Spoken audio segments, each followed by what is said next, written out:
For sure. All right, everyone, welcome to another episode of Coral Living. Tonight we have a special guest, TikTok sensation, Oh no. Parker Sedgwick, very active TikToker who loves to debate with the best of them. I've seen you a lot on TikTok. Thanks for joining us on the show. Yeah, for sure. Thank you so much for having me. It's great to be here. All right. So, what is Is there a goal to the show? Is there an aim, or are you just having fun? Like, what is the Parker Sedgwick show all about?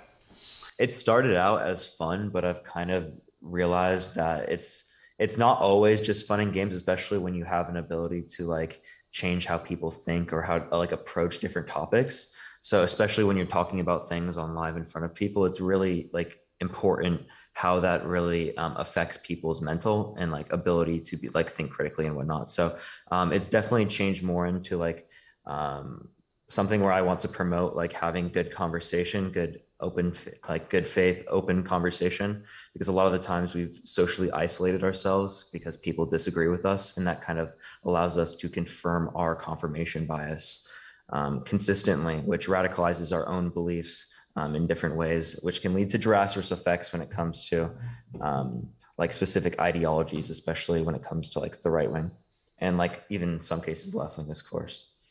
Yeah. No. Yeah.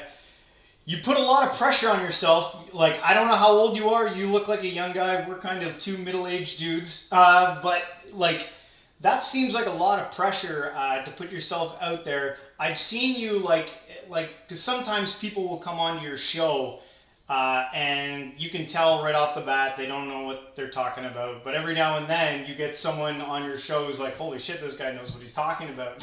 Do you ever get intimidated by any of that? I did in the beginning, but like I've been talking to so many different people, and I've kind of come to the conclusion that everyone's just a person, right? There's no need to like give it this like social hierarchy in our head of this person's like a big debater or has like is credited in this or like could be smart. It's every conversation comes and you can evaluate it when it comes and when it's there, and take it don't take it necessarily for granted in that sort of sense. You have to sort of allow yourself to breathe and allow yourself to have that conversation instead of giving or allowing yourself to seep into the anxiety associated with it because you're scared of a specific outcome. Don't really have any expectations. Have really the only expectation I would set is to progress from the conversation. You're not really losing anything from the conversation. You're only to gain in that sort of essence. I feel like a handy tool for that sort of thing that you're talking about is going into a conversation, one, knowing what you're talking about, and then two, actually being like an upstanding person. You know what I mean? Like approaching things honestly, I think gives you probably a little bit of, like some bravery because you know you're not going to get caught up being full of shit. You know, you're legitimate in your intentions and everything. That's going to help. And then what was the other thing I said? Yeah, knowing what you're talking about, not pretending like you know something that you don't. Yeah, absolutely. Because you can go into these conversations not knowing about a specific topic, but you've got to understand that you don't know a lot about that topic and go into that conversation looking to learn and take things from other people who might be more knowledgeable about the conversation. Mm-hmm. So it's about having balance in that sort of means that allows you to acknowledge not knowing about specific topics and knowing when you need to learn, and then other topics knowing when you need to assert your knowledge, if that makes sense. Yep. I think there's a weird thing that happens sometimes with people where they'll see somebody that maybe does know what they're talking about, or somebody that's like they're actually like a humble person that's willing to learn, but because they're confident, it comes off as arrogance or something maybe to them, Mm-hmm. and so they try to ape that behavior, not knowing what they're talking about, and then they get caught or found out for being like a charlatan, and then they collapse like a house of cards, and you're like, because you were faking the funk. You didn't actually know what you were talking about. Yeah, I think absolutely. that happens. It's probably happened to me. It's probably why I know about that. It happens with a lot of people because a lot of people form conclusions before they actually find arguments that support those conclusions. And which is like literally the definition of confirmation bias. A lot of people have it. And I think social media algorithms allow for that to be manifested to even higher degree because they make us conform, not necessarily conform. They put us in a system that allows for our confirmation bias to be acknowledged and continued, if that makes sense. Yeah. Well, social media platforms aren't any help for that because they just feed you whatever you've been watching. You know, if you like something and you're stimulated by it, the algorithms are just going to spit that shit out at you constantly over and over again. But also one aspect that we talk about a lot on this show is like kind of the attachment of an ideology towards the ego and the identity a person takes, right?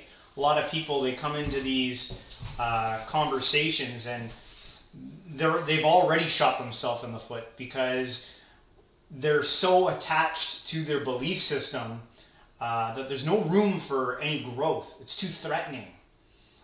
So I'm sure you encounter a lot of that because you pick some pretty heavy-duty subjects. Like, obviously, we just watched you for a while. You had one, what was it, something to do with Trump?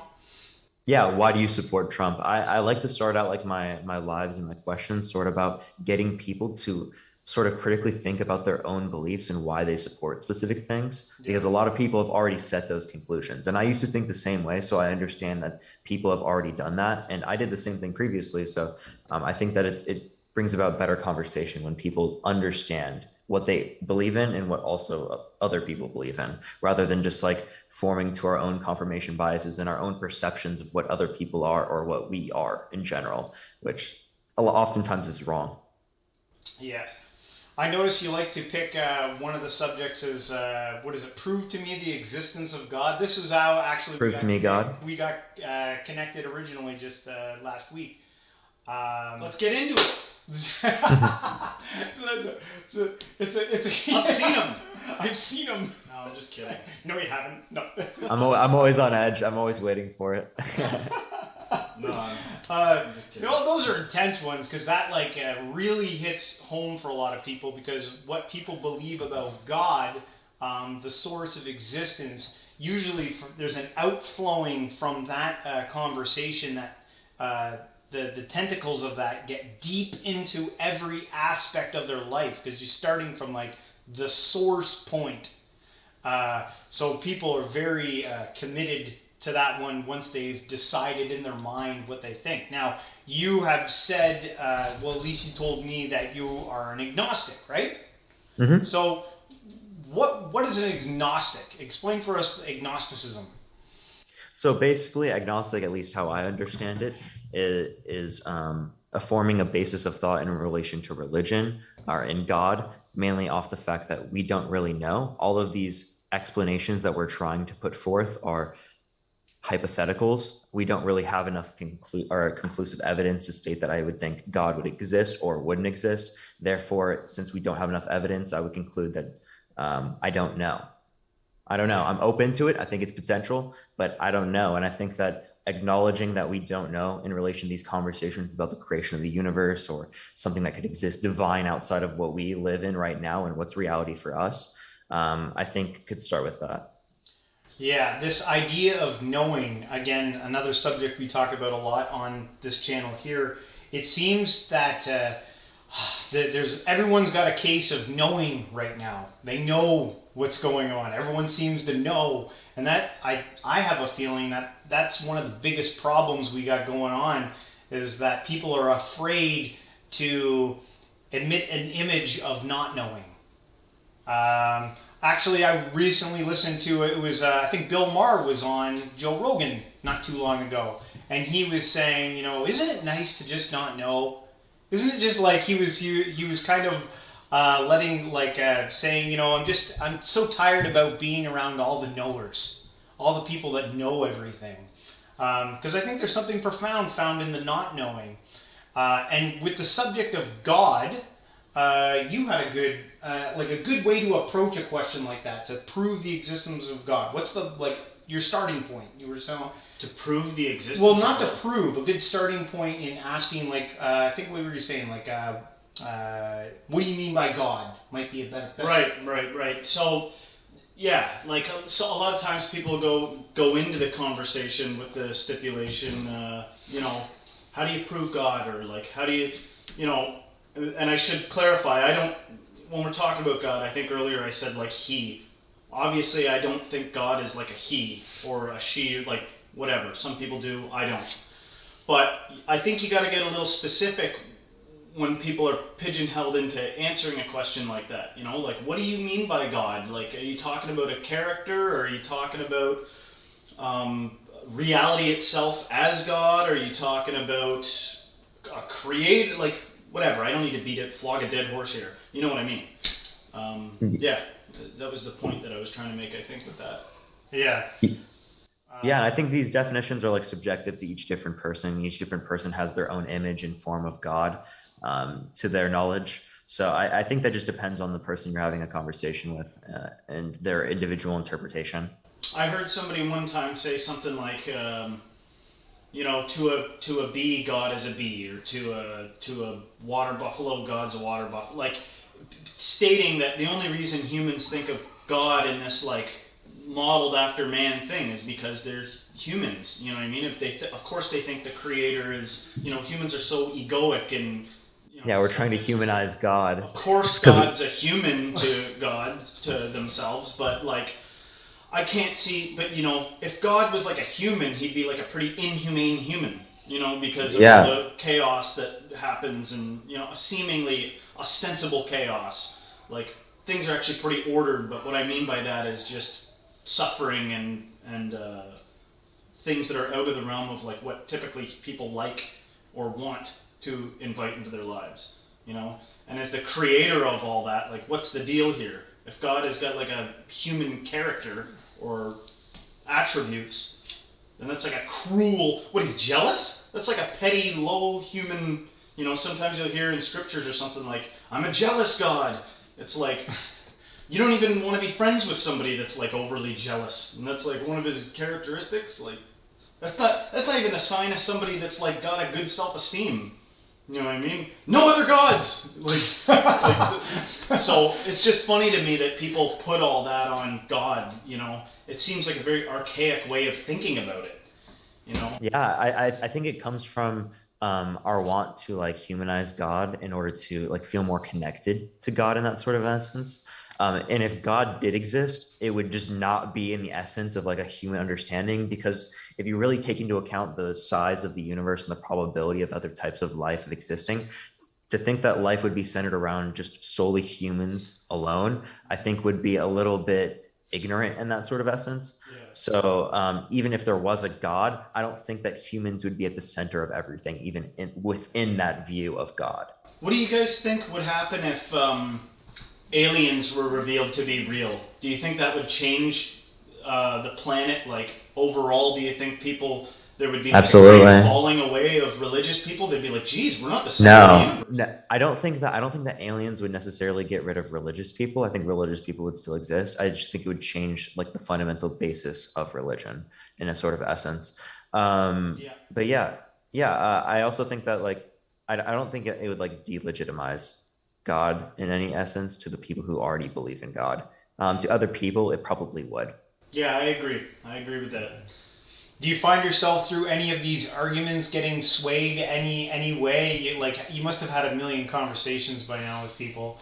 Like what are the best arguments? What are you pulling out of this? See, I grow from every conversation, so that's why I like it, and I always enjoy like having these conversations so that I can progress my own beliefs, my own understanding of these like very very hard to understand like topics. But I would probably say that. Wait, can you repeat the end of that question again? I I want was to make just sure I get saying, the point. have you been swayed to Oh, a I have. side? I remember. I haven't been swayed to a specific side just yet. I just have thought that it'd be possibly like more probable for a higher power to exist.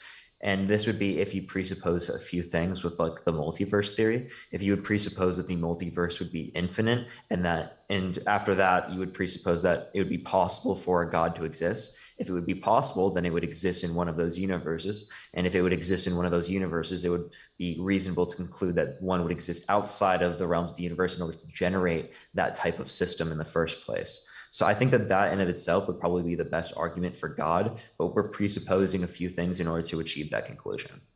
Yeah.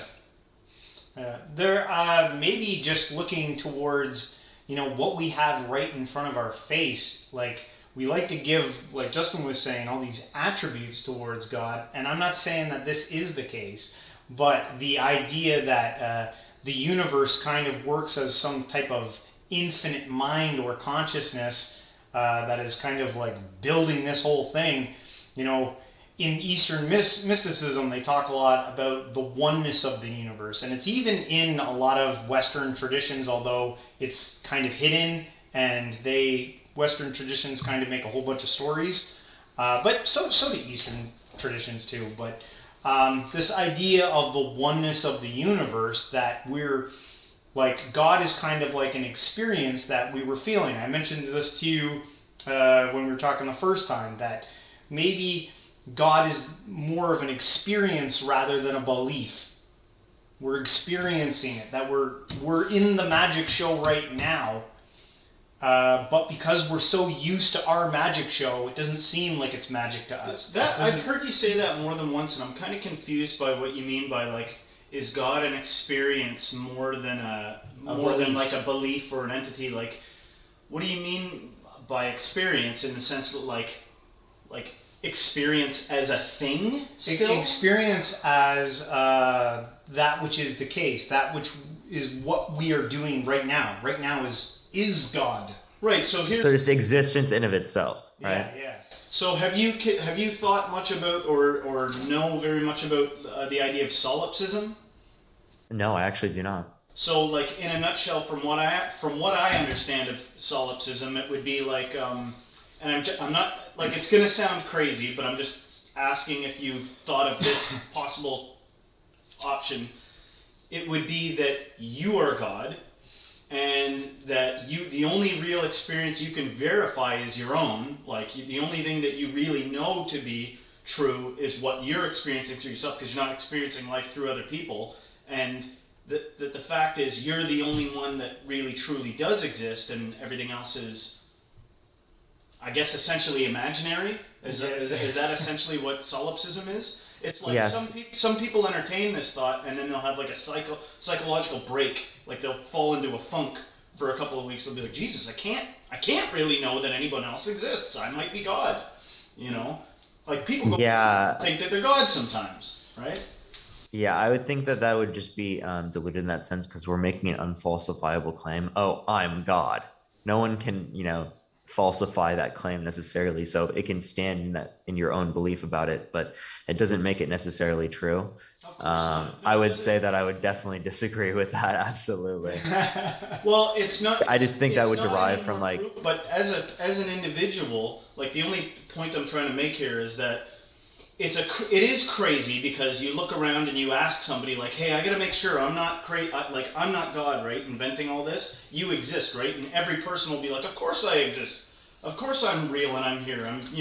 But you still can't ever really know that they're not just a manifestation of one single mind. Like, one mind. It's not very. I would think it would be one. I understand that people would not want that to be the case. I guess my original thing was, I was just asking had you ever really heard of that, and if you had have heard of it, and you already answered that, you think it's just delusion, which it probably is. Like, it's it absolutely dangerous thing to entertain. Yes, it absolutely does. I think that would derive mainly from our individuality, specifically here in the US. I don't think that would probably be a thing in other places, because the way we've individualized ourselves has made us think that like other people are NPCs, or like other people don't really exist. And I think that type of ideology allows us to dehumanize the people around us, which can lead to genocide, which is literally the basis of like fascism. Mm-hmm. That's true. We had a little bit of a conversation about that last night. We were talking about NPCs. Uh,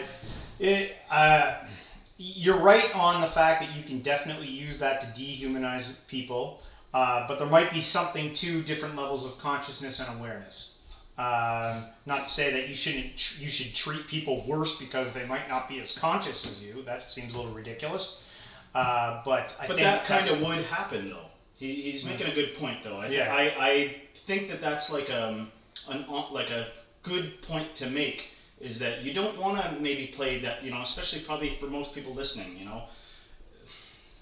that sounded insulting to them. It's a dangerous game to play because of the reason you said, that it's easy to dehumanize people if you start thinking. And it's unfalsifiable too. It's nothing that you can necessarily prove wrong, because it's kind of an empty-less claim, realistically. Yeah.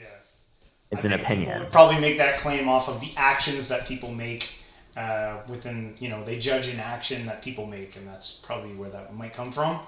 Or they can only interpret their own existence. Yeah. Because it would make sense that you can only interpret your own existence, but understanding that other people have completely and radically different experiences than you probably will allow you to get out of that sort of loop. And that's probably why people go through like those 2-week experiences where they just like completely change their like fundamental basis of like how they approach every situation. Yeah. No. Yeah. Go ahead and try thinking solipsistically. You're not going to like it. It's not going to work out for you very long, because especially if people think that that's what you really think, like, do you want to be around somebody that thinks that you're not real or something? Yeah. So, it's not a very good idea. When it comes to the topic of God and stuff like that, I don't like to get too solidified. I always like to keep a door open for like where I can move in this realm. Especially for you, you're like so young. Like, 10 years from now, you might be standing in front of like the next Buddha. Who knows? I don't know. Like, literally, something could completely change. I could be a Christian again. In 10 years. Like 10 years is so much time where like there's so many different conversations you can have throughout that time. I'm just at like the very beginning of understanding these things. Oh, you're starting young. It's noble. It's good to start. I don't know. I'm saying you're young. I don't know how old you are. You could be 40. I'm 20. Oh, you're really young. God, we're old men.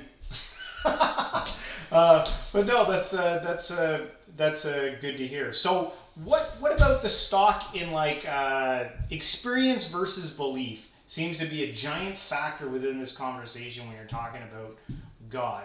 Like, we can do armchair philosophy all day, but really I think it comes down to experience. When I don't know, when I think that seems to hold a big stake in the talking about God thing. I think because a lot of people, through like asceticism and stuff like that, they put themselves in, mind-altering states, and they feel like they've had a God experience. Whether it's psychedelics or, a 6-month meditation retreat or something like that. People feel like they have these encounters with God. What do you think about all that, the whole experience thing? Are you after learning new intellectual concepts? Or are you looking to, like, when you get done school, to go jump into, finding some experience? I like both. Like, I feel like that's a weird answer, but like I do like both. I like the experience, and I also like looking at it from a different perspective. But I think that experience can allow us to understand these things, at least from how we interpret God and why we interpret God in that specific way. I think that there needs to be a lot more studies conducted about experiences with like higher powers or gods or other dimensions or other things like that that are associated with like psychedelic drugs or like those types of experiences. So we just don't have that much understanding of them right now. They could be valid and they could not be at the same time. I just think that we would have to do more research on that specifically in order to conclude that.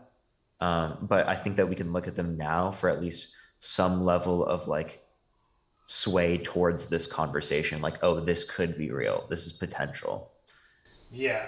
No, it's definitely good to have all things on the table. You mentioned kind of like a Christian, was it like a Christian upbringing or whatever? Like, we both came from very fundamentalist backgrounds ourselves, right?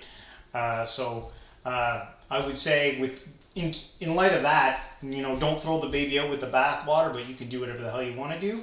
But there are some good things I find even still within Christianity, even now. What's the baby? Baby Jesus? I don't know.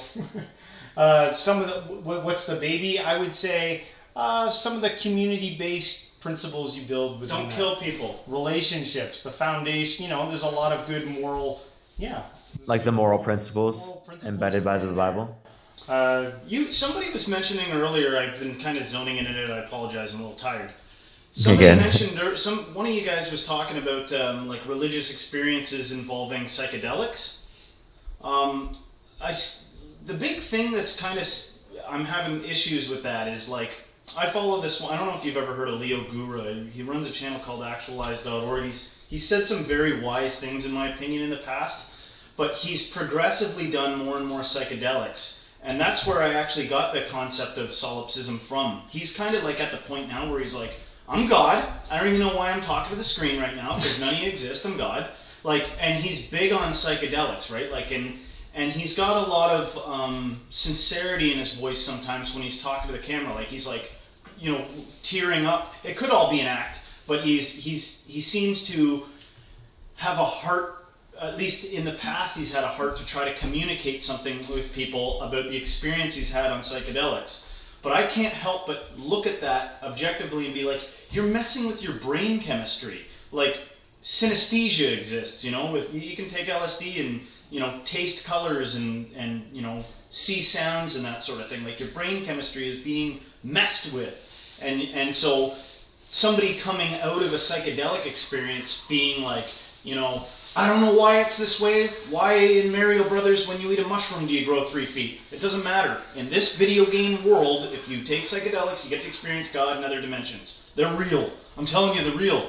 And we got the timer thing going off saying... We got 10 minutes. And the thing I was going to say is just, I can't get past the thing that, like, you're on drugs, though. You are on drugs. Like, I know I'm pre-programmed to have some negative thoughts about that, and I'm not against drugs, man. I've done drugs, but I'm saying at the end of the day, it's like you're taking things that are, potentially making you kooky. Like, he's looking into the camera now and his eyes are all red and he's like saying some crazy stuff that is not popular anymore. It started off as a self-development website and now it's gone into like some pretty radical things. So Exactly. And I think that derives from having a lack of balance. I think that you can have balance, especially with those types of experiences. People can have those experiences and learn very, very great things from those type of spiritual experiences. But you need to realize that you have to take those experiences with a grain of salt. Not that they are 100% factually real in front of you, because your brain is literally being altered when you're taking these drugs. When DMT is released in your brain, or when you take DMT or ayahuasca or whatnot, you are literally having an out of body experience. This is not something that is something like normal. You are literally tripping on a psychedelic drug, and you have to understand that when you're going into these experiences. You could but be deluded. You could it could be, exactly. You can't take it as like 100% actual proof right in front of me, because I literally experienced it, because you were kind of altered in that sort of essence. Right. Yeah. All right, you might be able to make a debate, I don't know, just as devil's advocate, that, our natural bodies are made up of a chemistry that's doing something like that, and people are born with off chemistries that are so-called not normal, schizophrenics and stuff like that, who might have, who's to say that, we're not all the crazy people and the schizophrenics not the, I know you're going into scary territory when you go down that road. Insert that word that you said earlier, not repeatable or whatever it is, not double verifiable. I can't remember what you said. Unfalsifiable. Unfalsifiable. Yeah, so when you're making a claim that, you're making a claim that other people can't like falsify. So like when I would be saying like, I am God, that's something I can't falsify. I can't prove that you aren't God. Right, and somebody who's, tripping out on DMT and thinks they're God or talking to aliens or whatever the case may be, it's, the other thing is like they're the only one experiencing that, There may be some niche situation out there where people have had like a telepathic experience on drugs. I don't know. It's not falsifiable, but typically it's like somebody with a subjective experience trying to tell other people how it is, and they're like, there's no consensus on that. Yeah, absolutely. So Did we get anywhere? in terms of like your debate subjects, what are your favorites? I really liked talking about like COVID and God. I also have fun talking about like economics. I'm an economics major, so I very much enjoy talking about economics, but people get very bored when it comes to economics a lot of the times. So I sprinkle it in instead of like just like throwing it on people. Hey, you can throw it Um, at us. Is the system falling apart? Are we seeing the end of the I West? don't think, okay, everyone's wanting to say that because we're in like a really like political time and everyone wants to act like it's the end of the world. We're not at the end of the world right now. Everything's not going to absolutely collapse, but we are in a system that I think isn't really benefiting people. And I think people are starting to realize that. I Oh think yeah. that power is condensing and I like continuing that to you said it's condense. not the end of the world. I like that positive take. It is, it's absolutely not the end of the world. It's actually the beginning, right? Hey. When we're talking about the internet and the age of the internet and technology where it currently is right now, our entire economy and the way we interact with people is completely changing. Automation and an artificial intelligence are going to completely change how not only we interact with people around us, but how we interact within an economy and like what we look at and what we spend our time doing.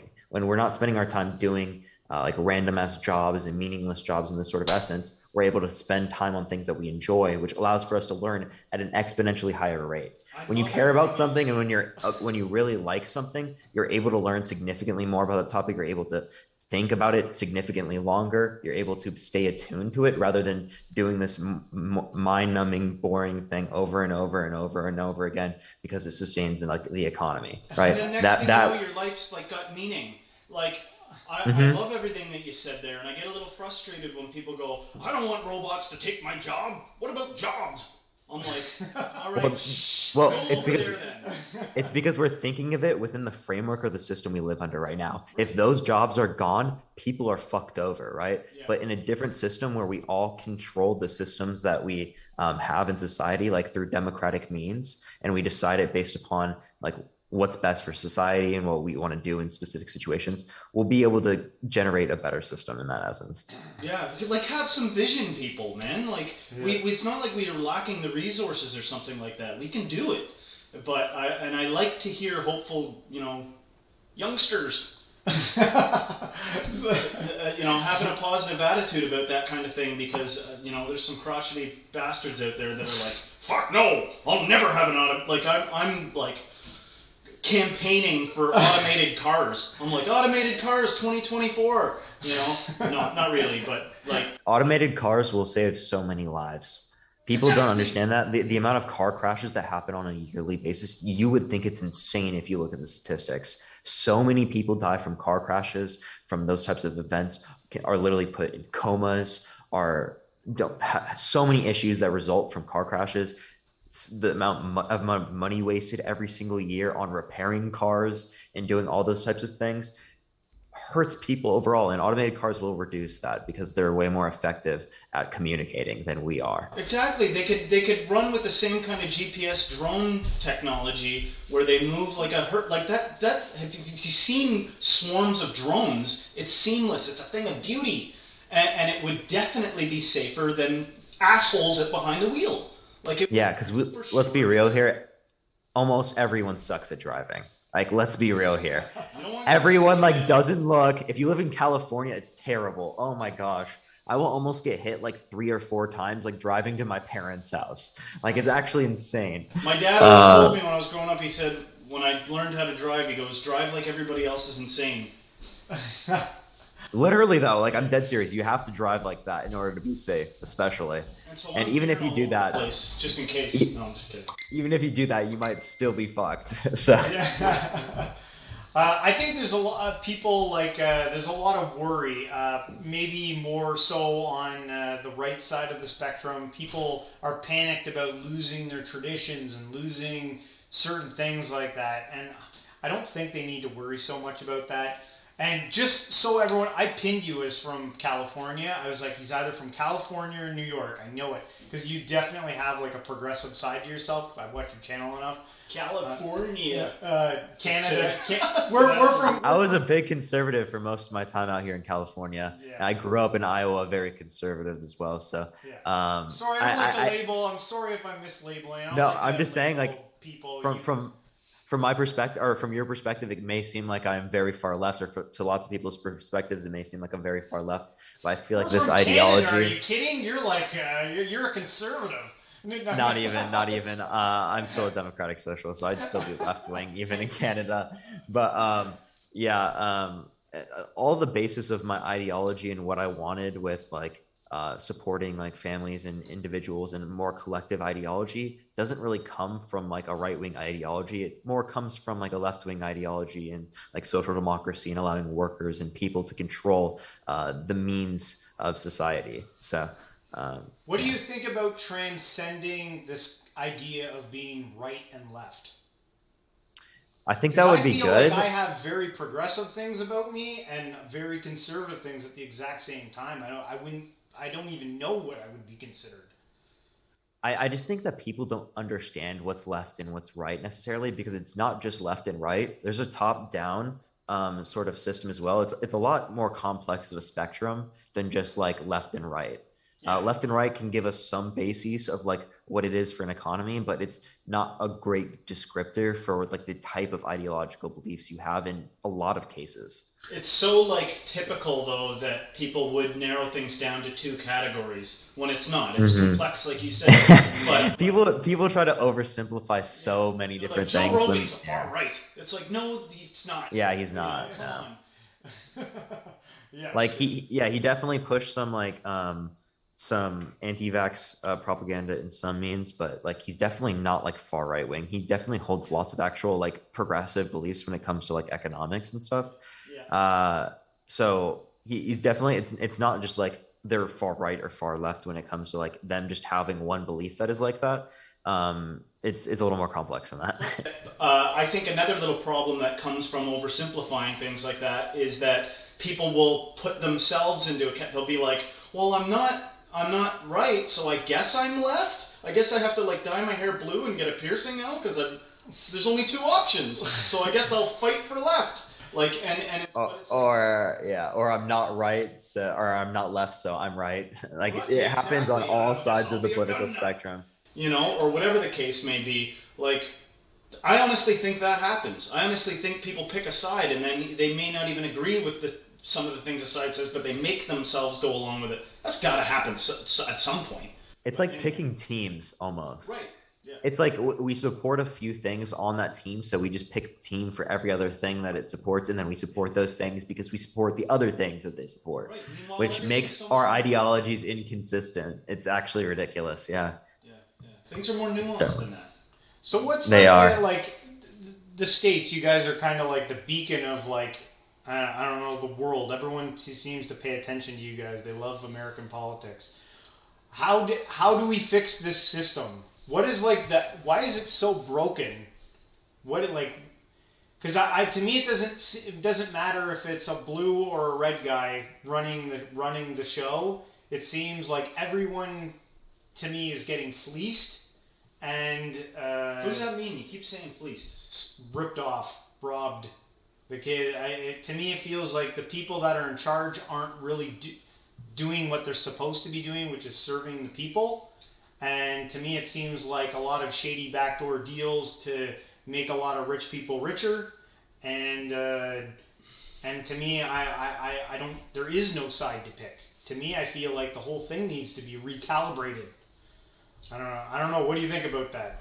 I absolutely agree. I think that if we had better incentives through like democracy in the workplace, and worker cooperatives and things like that, that incentivize workers to have representation within inside their companies and have a say with how the company runs its economic practices, I think would incentivize a better system overall. So it's not just about like supporting a specific subset of people. It's about supporting everyone. It's about being in a collective society, not being in an individualist society, because individual societies may seem to be better in the essence of things, of being able to decide lots of things, but they have negative effects when it comes to social isolation and how that affects people socially, how they interact with people. It's a really big impact because it does create a lot of issues, and it's a especially in huge relation to mental health. that we've just run doing that. But I am definitely on the side of, and it's kind of I understand why people are a little frightened by this concept, but I'm like, I get the feeling that the planet's gonna have to go the way of collectivization more likely if we're gonna make it. So we're talking globalization and nationalism, right? No, well, yeah, we're going to globalize inevitably. I think that it would be best if we like decentrally globalized in a sort of essence. So we have like an oversight, but we can decide what we want to do in each different country. That would be like beneficial to us. But I think that people will go down a similar route of thinking, especially determining it based upon like what works and what doesn't work. I think people are going to be forced by circumstance to compete in the global market by doing what works. So it will effectively um, sort of not centralize, but get people to do things together in an effective means that makes everyone more prosperous instead of it being set and manufactured to create a specific outcome. It just needs to be more fair across the board, realistically. Yeah. And I don't think people necessarily, like the thing that I think a lot of people are afraid of, you don't necessarily need to give up your spiritual beliefs for that stuff. I think a lot of people are panicked about that. They're like, or their race, they feel like the race is going to go extinct if everything goes global or something like that. I think you can still hold on to your traditions and your community pride or whatever the hell you got. I think you can hold on to those things while still being able to embrace the rest of the world, because I feel like if you're a strong nationalist, there's consequences to being an island unto yourself. If you're the most prosperous of all the nations in the world, that makes everyone hate you because you're hoarding all the wealth, you're hoarding everything, and everyone else is like, oh, it doesn't matter if you did it good. If you if you tried to do it honest. If you're just one country that is better than everyone else's country, there might be a problem with that. You're not really working as a team with the rest of the people, and the world's becoming a smaller and smaller place that we need. We're forced to work with these people. Well, maybe that depends. Maybe the affluence of a country being simply like coveted or causing other countries to be jealous, maybe that depends on how that country operates as a super successful, affluent country. You know, like if they're blessing everybody else around them, maybe they won't have jealous countries around them. But if they're like a country that's affluent and they're like, us first, you know, like us first and nobody else, and watch your P's and Q's because we'll nuke you if you step out of line. And I'm not, it sounds like I'm characterizing the states or something like that. I'm not. I'm just saying like, maybe one of those characteristics of an affluent country would cause that. Think of like how you'd be if you knew somebody like that. Who do you want to have the money? Somebody that's going to bless everybody around them with their success, or somebody that's going to hoard it and be a miser, or maybe even do bad with it? That is going to cause people to... I just kindergartened up that whole concept. I made it like, a child can understand it. You guys know what I'm talking about? I know, I totally. Yeah, absolutely. I know what you're talking about. So I think that it's like the Spider-Man quote: with great power comes great responsibility. There's actually some truth to that. Well, I don't know. I think so. I think if you don't want to have crap come back against you later, you should be wise with even though you've earned or done well for yourself, you should be wise with it. So that you don't build up a whole bunch of enemies or people just waiting for the other shoe to drop. Make sense? Yeah, absolutely. And I think that if we even created better incentives in the market, like I said, we'd be able to spur those practices like inside the market without having some top-down institution decide what to do. Yeah. Well, you guys, how are things in the States now? Like, there's so many conspiracy theories going on right now. Like, Yeah. I don't know, like, Is Biden the most hated president of all time, or is? I don't think the most hated president of all time. I would probably say that Trump was more hated than Biden. Yeah, Absolutely would say that. Um, but he kind of but balanced it because there was a I lot mean, of people that it's loved him we're in too. a down period right now. It feels like it may seem like it from We an are outside definitely perspective in a that like down it's like period really here. crazy, but we're in a down period compared to what we've been through for like the past like 6 years or so. So people really don't want to care right now, and they're not going to care for like the next few months. Um, but yeah, people are starting to look into it more, and it's starting to spur more conversation. But the conspiracies, they've honestly died down realistically. Yeah. They were really bad previously, like at the beginning Conspiracy. of COVID. Oh well, Yeah, Canada's heated, man.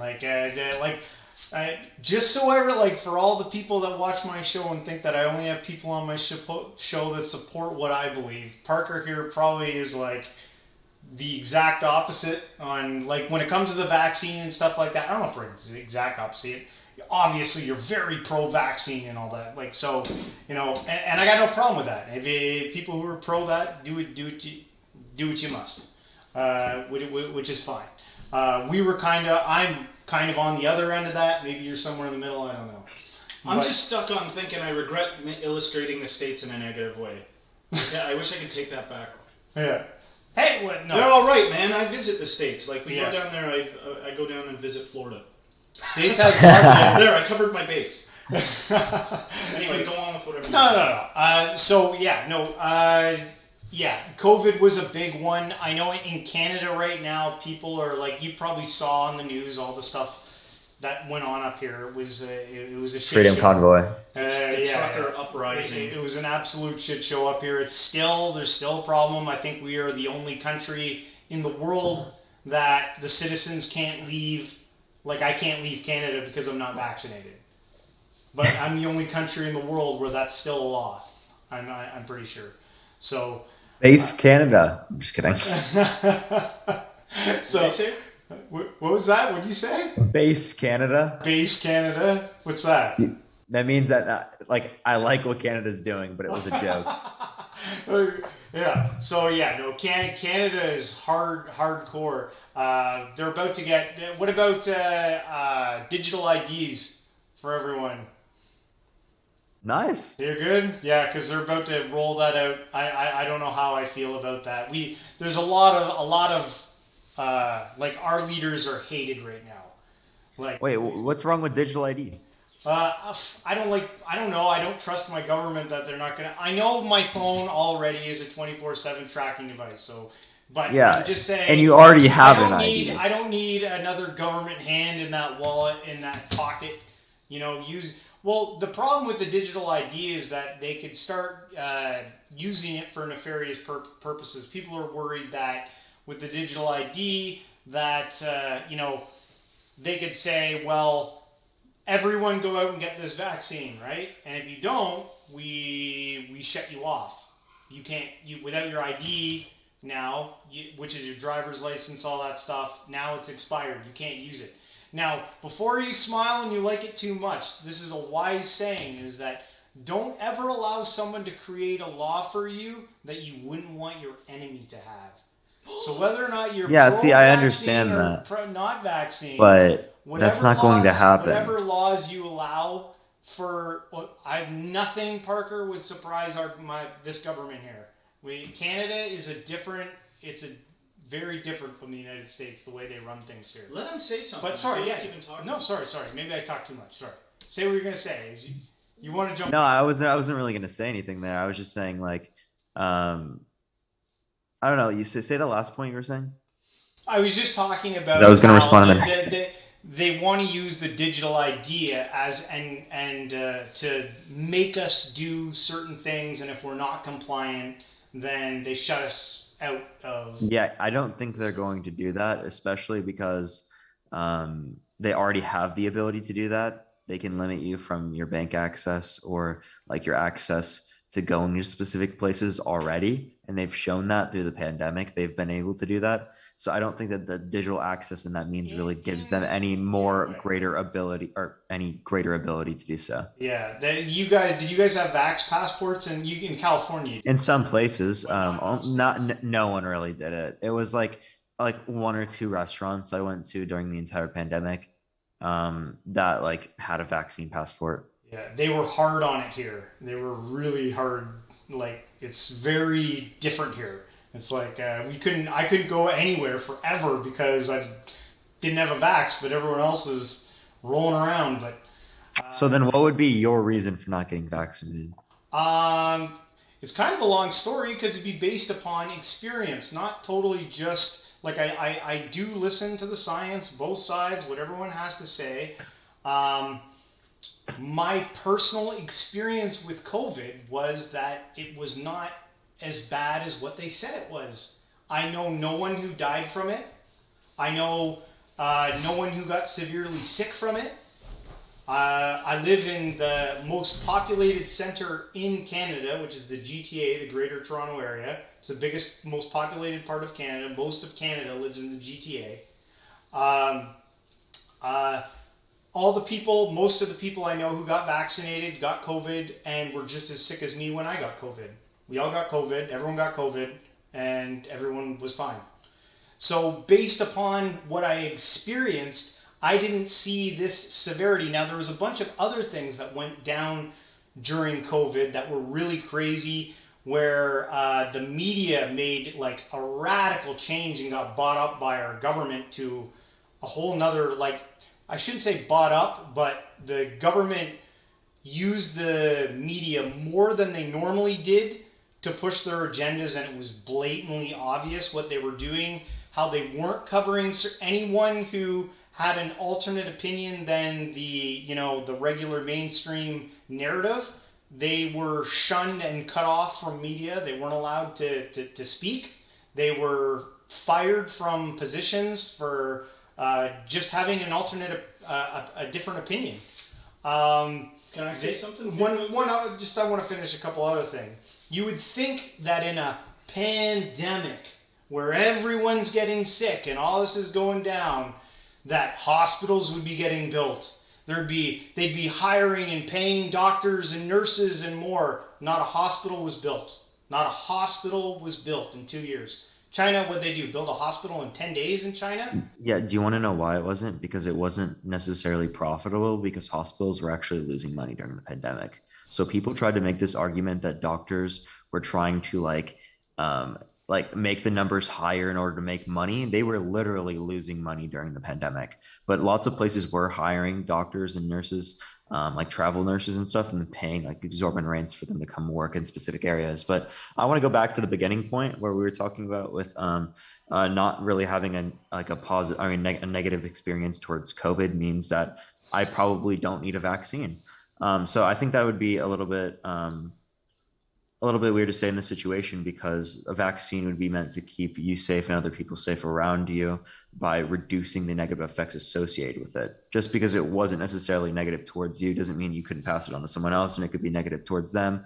And or you could have it and get long-term effects from it because 25% of people actually get long-term effects associated with COVID, whether it be shortness of breath, like a reduced lung capacity, heart issues, other things associated with COVID.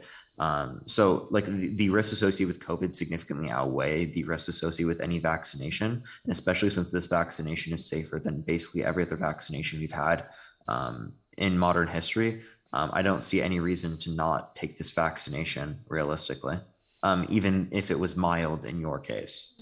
Hey, let me say something because I haven't got to say something. Sure. Jump in. Over the course of this whole thing, I've my attitude about the whole everything to do with COVID and the vaccine keeps changing.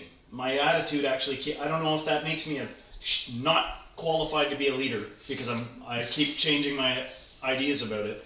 But I would say in defense of, like I just got vaccinated and that's just because I'm going to Greece at the end of the summer. I have to leave the country and so I was like, screw it, I'll get the vaccine. But over the course of this thing, when it started, I had no idea. When we went to the trucker rally and we came back, and I saw the lengths that the media went to convolute and like some of the corrupt nature of how the media covered that, made my attitude about the whole thing evolve a little bit. And I was like, something is going on here. There's some kind of corruption going on. I still don't know for sure. And then I actually do know of some people that were hit pretty bad by COVID. My sister-in-law's got long-term COVID. And I've heard of people pretty much like on their deathbed being like, like my mother-in-law's brother, she claims when he died, he was like, get vaccinated, like tell people to get vaccinated, because he died with complications. He was already sick, but the COVID, I think, put him over the edge. Yeah, lots of underlying health issues. Yeah, it does do that for a lot of people, but a lot of people have underlying health conditions in the United States. Like a large majority of the, or not, I don't know, majority, but a large percentage of the population has underlying health effects. So, I mean, that's probably the same thing for Canada as well. So there are lots of people that would be subject to being negatively affected by COVID, even people who aren't necessarily or don't necessarily have like pre-existing conditions. And but try obviously, to remember that when you see somebody out on the street who's wearing a mask, like it's, you might be quick to be like, come on, that's a young guy wearing it. It's like, you don't know. You do not know if he's got a health issue, or he doesn't want to take something home to his dying granny. I sometimes struggle, but I never say anything. I always try to remember that. But the point is, I'm a lot more open now to the idea that maybe we ought to, just everybody get vaccinated. The thing's pretty darn. It's a better idea than your conspiracy reasons. Why not? But I don't know why when we got back from that trucker protest, why the media was saying like, they're protesting potholes, or they're full of Nazis and stuff like that. It's like, it was so creepy the way the news tried to cover up what was going on, and it polarized people. Like, people were getting on to all kinds of different platforms and like insulting these truckers. There are people that are like, thank God for those truckers, man. They fought for some of our freedoms that we got back. Like, now I can do this because, in their opinion, the truckers made it so that certain things would open up. It's like, I don't know what I haven't settled on a definite answer to. I'm not an absolute either. I'm not saying I'm never getting the vaccine either. I've never said that from day one. I said, right now I still do not feel convicted to get it. Honestly, here, like, I don't know. I haven't even followed COVID. Is it done yet? I don't know. Like, is it spiking again? It's not done. It is likely that we will probably see high transmission rate periods in Canada and the United States in the near future. We're in like the same type of period we were previously, with like in between like Alpha and Delta and Omicron. And like these new variants are likely to evade the immunity obtained from natural infection and from vaccination. So yeah, it's likely we're going to see a large spread again. It's slightly increasing, but I wouldn't think that we're at that point yet where it's going to heavily spike. So but it probably will be the largest wave. What happens to me, like, say, like, because this thing evolves and changes over time, right? Is the same old vaccine that they gave you when you got it way back in the day? It's not as effective against new variants. Well, there's two types of vaccines, right? Like, my wife searched hard to get, because both of us were reluctant to get the vaccine, but she found the one that's more like the old school style. That's the I'm not. The Johnson and Johnson. No, yeah. I don't know if it's the. No, it's not Johnson. It's not that Johnson and Johnson. Starts with a V or something. Yeah, but essentially it's the old school style where that's what I understand from it. Like a novovirus? That's it. I think that, yeah. So yeah, or an adenovirus. It could be either of them. So I would think that would either be AstraZeneca or it would be J&J, because J&J is like the old one. AstraZeneca is like it's not mRNA, but mRNA would be the Pfizer and Moderna. Those would be the ones that I would get. They'd be the most effective against previous strains. But that's the one we didn't get. We got the one that's not an MN or whatever the heck how you say. Yeah. So mRNA, it seems very, very scary, but it's not scary at all. It's literally just like the messenger RNA within your system. It has nothing to do with DNA. It can't change any of your genes or anything like that. It's not gene therapy. It can't enter the nucleus of the cell. So it's only about transmitting information to your body so that you can develop an immunity against a virus. without actually like truly being infected. All right, good to know. Huh? You know your stuff, man. Yeah. You must. I talked about COVID. I All talked the about time. COVID. You would have to, because I'm sure there's people who come on there who got loads of. So what do you do when you got like? I'm sure you've had guys come on who've got like a messenger board full of like stats and their science for, you know. What do you do to like combat that? Because really, it's like one guy's list of science versus another guy's list of science.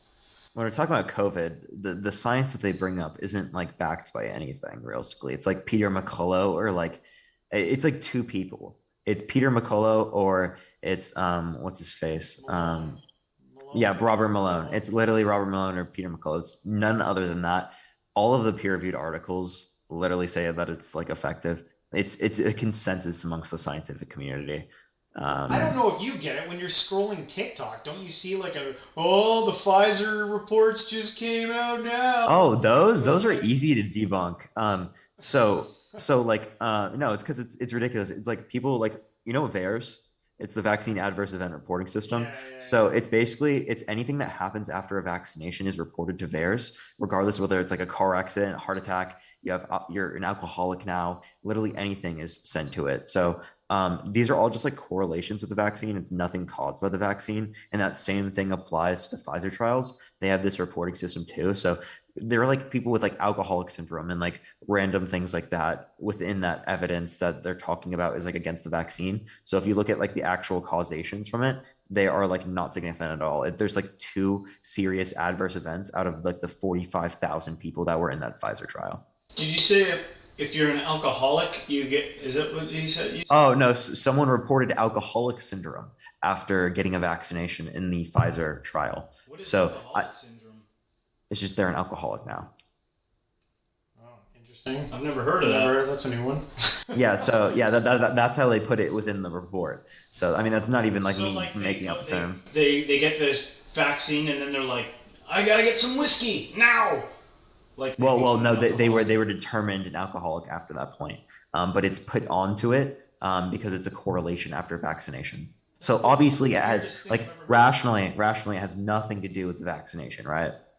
But yet it was still put on the system, right? So I was using that as like a mechanism to show you that it's just correlations on the on that like reporting that they always talk about, the Pfizer pages or whatever, the 9 pages of adverse events. It's all of that's what it is. So do you find it weird at all, like this whole idea of like this is gonna go on for a while, and what, we're just gonna get needles every year, 2, 3, booster after booster, and does it bother you at all, like with like a lot of people are getting rich on this bad boy? And like, didn't they try, like Africa was like, give us the patent so we can like give it to our people? And if this is about that's the real conspiracy. Like, that's the real conspiracy, maintaining these patents in place so countries around the world can produce the vaccines, which creates the spread of new variants, right? Okay. Which could make those companies more money. That would be a real conspiracy. That is with these pharmaceutical companies and what they're doing, not like all these conspiracies about like it's not an effective vaccine, it's not safe. It was safe and effective in order to create that effect in the first place. So what do we do about, like, if it's really about like getting rid of it, all these countries that are like, give it to us, like, to me, that's I don't know, it just seems something really, I think we should. I absolutely think we should allow them to produce it. And they didn't do so that Pfizer could make money. That's the real conspiracy at play here, right? That's why pharmaceutical companies are fucked up, right? It's not to do with whether the vaccine is safe or not, because the vaccine is absolutely safe. It's absolutely effective. It's just the company trying to make money off of that. That is what's fucked up. All right. Okay. Yeah, I agree. That would be a fucked up thing. Yes, I definitely don't like that thing. Whether or not I'll be getting the vaccine, I don't know. We'll have to see. Get it. Just get it. I got one right here. No. Maybe in the future. But Parker, I want to thank you so much for coming on the show. This was really great having you. Yeah, thank you so much for having me. Is there anything going on the what is it? Parker Sedgwick? How do you say your last name? Sedgwick. Sedgwick. Is there anything going on in the Parker Sedgwick community that people need to know about? Because I'm going to leave a link in the description for your stuff. Nothing really crazy at all. But you can check out my YouTube, Parker Sedgwick, as long as my TikTok, same thing, Parker Sedgwick. If you do want to look me up, it's ParkerSedgwick